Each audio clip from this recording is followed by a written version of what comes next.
Илија Димовски, координаторот на пратеничката група на ВМРО-ДПМН, ќе биде председател на комисијата за прашање на изборите и именувањата, а собранието ќе заседава в понеделник.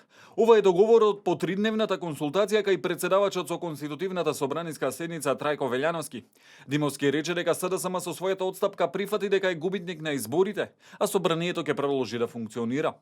Социјалдемократскиот сојуз денеска прв пат после изборите го прифати фактот дека се губитничка партија на изборите, дека се втора партија во ова собрание.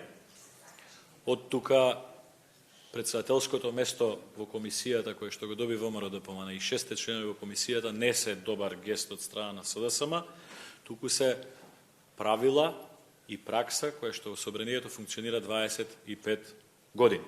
Доколку се обидуваат со постизборна измама да наметнуваат нови правила и нови пракси во собранието на Република Македонија, тогаш сите можности остануваат отворени.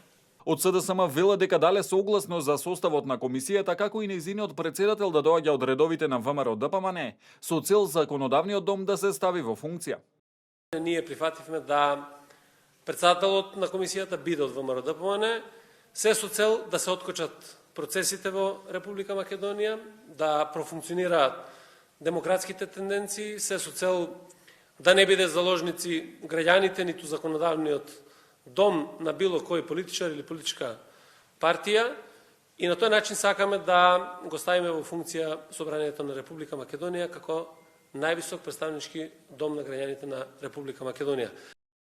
Според претходно договореното од политичките партии, ВМРО-ДПМН ќе има 6 члена во комисијата.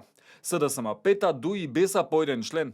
Утврдувањето на предлогот за состав на комисијата за прашање на изборите и именувањата е предуслов за продолжение на конститутивната собраниска седница, која почна на 30 декември 2016, но беше прекината, бидејќи не беше обезбедено парламентарно мнозинство за избор на председател на законодавниот дом.